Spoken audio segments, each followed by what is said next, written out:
മണികണ്ഠസ്വാമിയുടെ ജന്മദേശത്ത് ഭഗവാന്റെ അനുഗ്രഹം തേടി മണ്ഡലകാലത്ത് ഭക്തജന പ്രവാഹം. പതിനായിരങ്ങളാണ് ദിവസവും പന്തളം ക്ഷേത്രത്തിലെത്തി ദർശനം നടത്തി തിരുവാഭരണം തൊഴുത് നിർവൃതി നേടുന്നത്.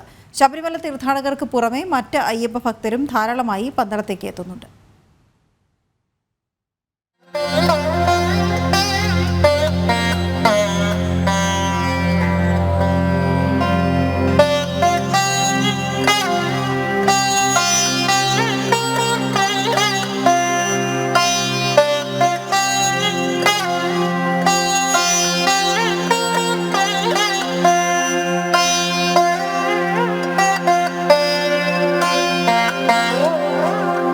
പന്തളം രാജകുമാരൻ കളിച്ചു വളർന്ന മണ്ണിൽ പുണ്യം തേടിയെത്തുകയാണ് ഭക്തർ. അലയടിക്കും കാറ്റിന് പോലും ശരണമന്ത്രധ്വനി, അന്തരീക്ഷത്തിൽ ഭസ്മത്തിന്റെ ഗന്ധം മാത്രം.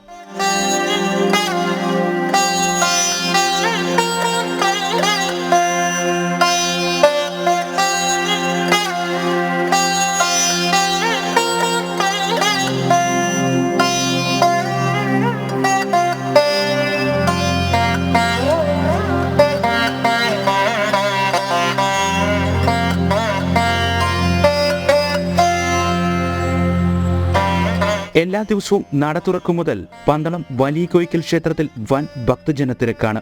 ശബരിമല തീർത്ഥാടകർ മാത്രമല്ല, മറ്റ് അയ്യപ്പ ഭക്തരും ധാരാളമായി എത്തുന്നുണ്ട്. പന്തളം സ്രാമ്പിക്കൽ കൊട്ടാരത്തിൽ ഭഗവാന്റെ തിരുവാഭരണം ദർശിച്ച് നിർവൃതി നേടുകയാണ് ഭക്തജനങ്ങൾ.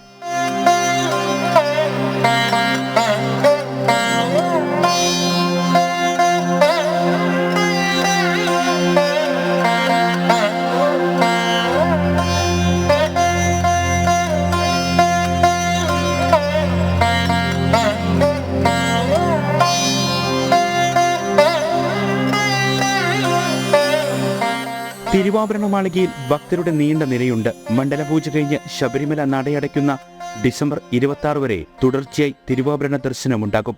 പിന്നീട് ശബരിമല നട തുറന്നാൽ ഡിസംബർ 31 മുതൽ ജനുവരി 12 തിരുവാഭരണ ഘോഷയാത്ര പുറപ്പെടുന്ന ദിവസം 12 മണി വരെ ദർശന സൗകര്യമുണ്ടാകും.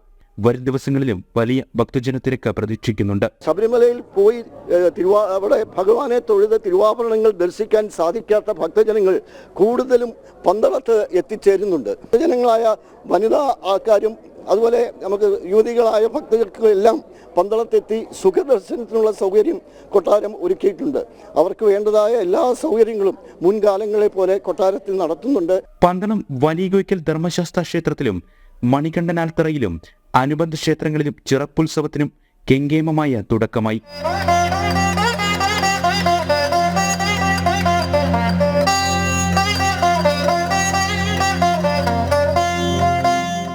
ജനം, പത്തനംതിട്ട.